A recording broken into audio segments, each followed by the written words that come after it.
Welcome to a world that exists just beneath the surface of everything you think you know. A place where light slowly disappears, where pressure begins to rise with every meter, and where silence becomes heavier than sound itself. This is the ocean. At first glance, it appears calm, familiar, almost ordinary. But that impression fades quickly the deeper you go, because beneath the surface lies an entirely different reality, one that does not follow the rules of the world above. Here, sunlight cannot reach. Darkness is not an absence, but a condition of existence. And in that darkness, life continues, not quietly, not sparsely, but in forms so strange, so adapted and so ancient, they feel almost like something from another world entirely. Before we descend further, we must understand this. The ocean is not empty space filled with water. It is a living system, a vast, interconnected world that moves, breathes, and evolves across unimaginable depths. And what we are about to enter is only the beginning of what it hides. So before we go deeper, subscribe to Urban Legacy and become part of a growing journey into the hidden worlds of our planet. Because every story we uncover here is designed to take you further, deeper, and beyond what most people ever get to see.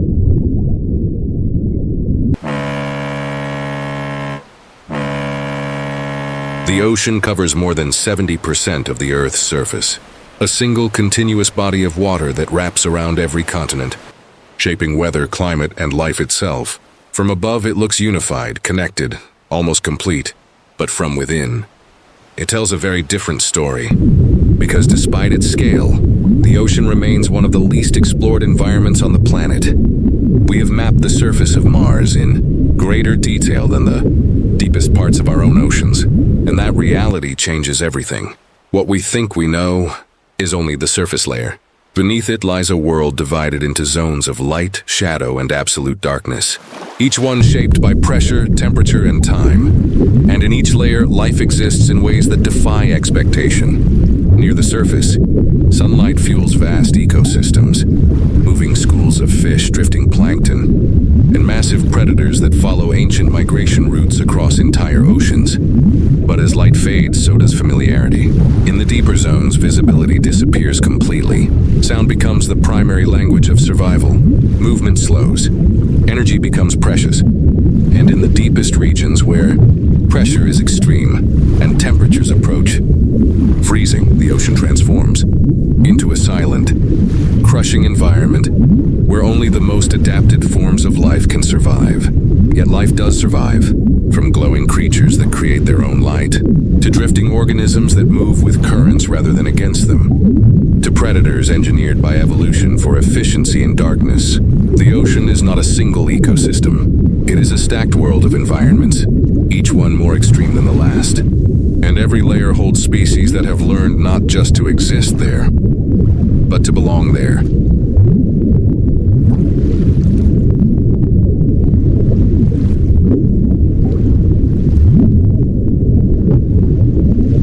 Across the vast silence of the open ocean, something massive moves beneath the surface. Not land, not structure, but life. Whales, some of the largest living beings ever to exist on Earth. They do not stay in one place. They travel, sometimes, across entire ocean basins, following routes that have existed for thousands of years. Invisible pathways written into instinct and survival. These journeys are not random. They are tied to something essential: food, temperature, and the shifting rhythm of the ocean itself. One of their primary sources of survival is krill, tiny organisms that exist in enormous swarms, forming the foundation of a vast underwater food chain. To reach them, whales migrate through thousands of kilometers of open water, and they do so in silence, broken only by sound. Because in the deep ocean, visibility is limited. Light fades quickly, so sound becomes everything. Whales communicate using low-frequency calls that travel across immense distances. Underwater, messages that can cross entire regions of ocean before fading. In a world this vast, sound is not just communication. It is connection. It is memory.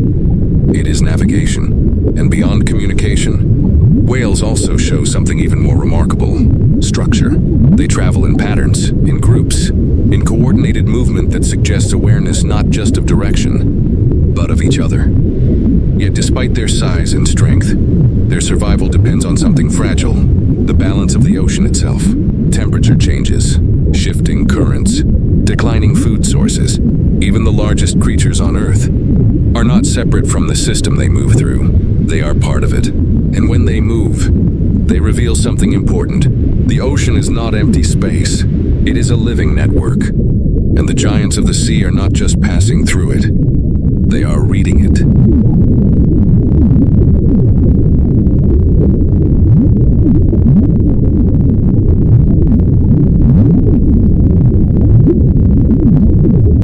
Long before the first cities were built, before mammals walked the land, even before the dinosaurs, the ocean was already alive. And drifting within it were creatures that have survived nearly unchanged for hundreds of millions of years. Jellyfish. They move without bones, without brains, without a heart, and yet they endure. In a world driven by complexity, jellyfish survive through simplicity. Their bodies are almost entirely water, soft, translucent, and fragile in appearance. But that fragility hides a design refined over vast stretches of time. They do not chase. They do not plan. They drift, pulsing through the water with slow, rhythmic movements, allowing ocean currents to guide them across immense distances. To them, movement is not about control. It is about alignment. They respond to light, temperature, and chemical signals in the water, reacting instantly to changes in their environment without the need for thought. And despite their simplicity, they are effective. Their tentacles carry specialized cells capable of delivering venom, enough to capture prey or defend against threats in a world where survival is constant. But perhaps the most remarkable part of their existence is how they reproduce. Jellyfish live through a cycle that shifts between two completely different forms. At one stage, they exist as free-floating medusae, the form we recognize. At another, they attach themselves to surfaces as stationary polyps, small, almost invisible, quietly multiplying. Two lives, one organism, a continuous loop that allows them to persist, adapt, and reappear across generations. In certain conditions, their numbers can grow rapidly, forming massive blooms that stretch across entire sections of ocean, drifting fields of life, silent, ancient, and unstoppable. Jellyfish do not dominate through strength or intelligence. They endure through time. They are reminders that survival in the ocean does not always belong to the most complex, but to those most perfectly adapted to their environment.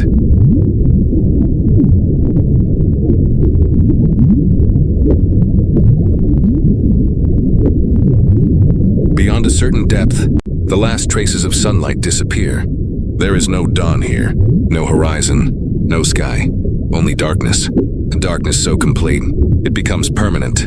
This is the deep ocean, a place where pressure builds with every descent, where temperatures drop toward freezing, and where survival depends on one critical adaptation: the ability to exist without light. In this world, vision changes. Some creatures lose it entirely. Others evolve eyes so sensitive they can detect the faintest flicker in the black. But the most extraordinary adaptation is something else entirely: light created from within. Bioluminescence.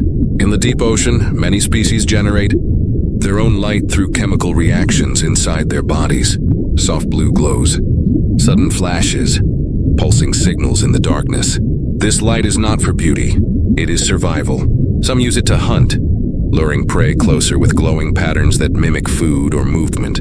Others use it to disappear, blending their light with the faint glow above them, becoming nearly invisible to predators below. And in some cases, it becomes a form of communication, a silent language of flashes and signals exchanged in the dark. Here, energy is scarce, food is unpredictable, every movement must be efficient, every decision matters. Many deep-sea fish move slowly, conserving energy in an environment where a single missed opportunity could mean starvation. Reproduction, too, becomes a challenge. In a space this vast, finding a mate is not guaranteed. Some species release eggs and sperm into the open water, leaving fertilization to chance. Others evolve extreme strategies, lifelong attachments, rare encounters, or biological adaptations that ensure reproduction happens when the opportunity appears. Everything here is shaped by limitation, and yet life persists. Not in abundance as we understand it, but in precision, in adaptation, in forms so specialized they could not exist anywhere else on Earth. The deep ocean is not lifeless. It is selective, and only the most perfectly adapted can remain.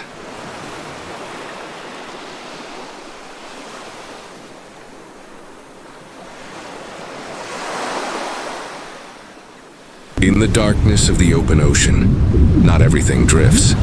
Some creatures move with intention, with speed, with precision. Among them are the squid.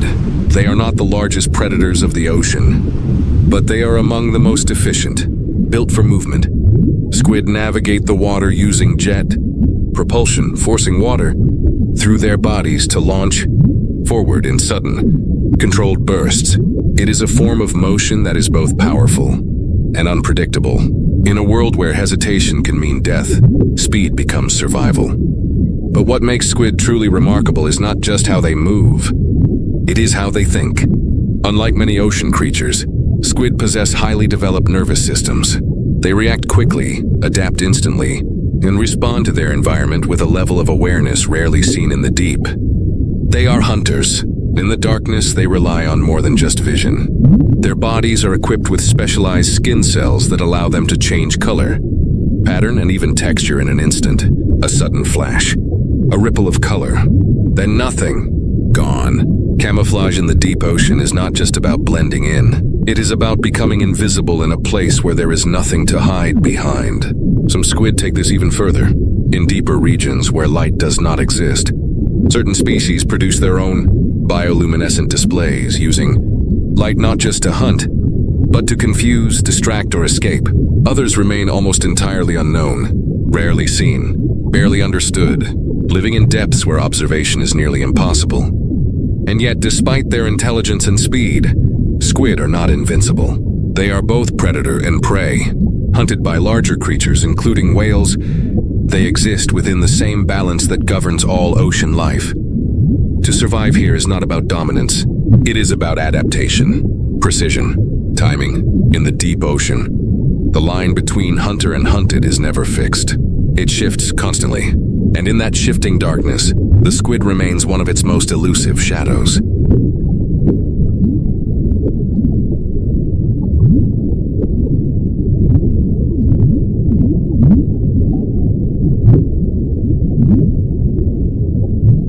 At the lowest depths of the ocean, movement slows. Light is gone, sound is distant, and the vast water above becomes a crushing weight. This is the ocean floor, a landscape of silence, stretching across thousands of kilometers. Flat in some regions, broken and jagged in others, shaped by time, pressure, and forces far beyond human reach. Here, life does not chase, it waits, because in this world, food does not swim freely. It falls. From far above, particles of organic material drift downward through the water column. A slow, continuous descent known as marine snow, fragments of life from the surface, sinking into darkness, and on the ocean floor something is always waiting for it. Among the most distinctive of these scavengers are the isopods. Armored, slow-moving, and almost ancient in appearance, they resemble creatures from another era, adapted not for speed, but for endurance. Their bodies are built to withstand immense pressure. Their movements are deliberate, conserving energy in an environment where food may be absent for long periods. When something does arrive, they respond, not with urgency but with efficiency. Nothing here can afford waste. In some cases, a single large food source, a fallen fish, or the body of a whale, can sustain entire communities for extended periods. Life gathers, feeds, then disappears again into the stillness. Reproduction in this environment is equally precise. Female isopods carry their eggs in specialized pouches, protecting them until they hatch, ensuring that even in these harsh conditions, the next generation survives. Everything on the ocean floor follows the same rule. Survive as long as possible, on as little as possible. It is not a place of abundance. It is a place of patience, and in that patience, life continues quietly, steadily, and without interruption.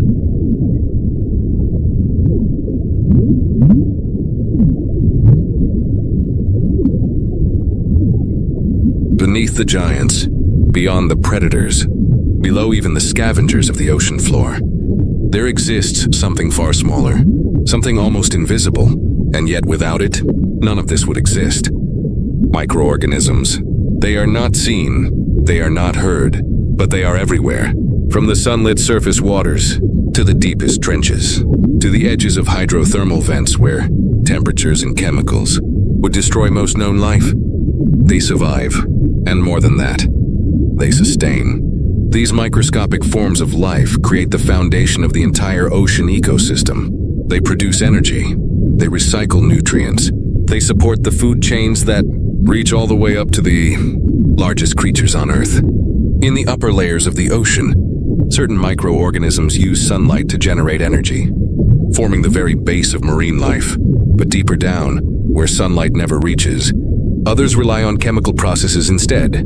They convert heat and minerals from the Earth itself into energy. Life built not on light, but on the planet's internal forces. And because of their size, their reproduction is rapid. They divide, multiply, and expand, responding instantly to changes in their environment. A shift in temperature, a change in nutrients, a movement in currents. Entire populations can rise or fall in response. They are not just part of the system, they are the system. Every fish, every predator, every drifting organism depends on something that cannot be seen. The ocean, as vast as it is held together by life at its smallest scale. And it is this hidden foundation that allows everything else to exist above it.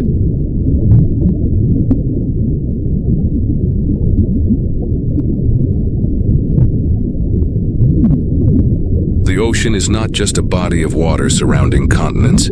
It is a layered living system, vast, interconnected, and still largely unknown. From the surface where light shapes entire ecosystems, to the silent depths where pressure reshapes life itself, to the ocean floor where survival depends on patience, and down to the invisible microorganisms that hold the entire system together.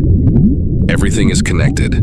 Every creature, no matter how large or small, exists within the same continuous structure.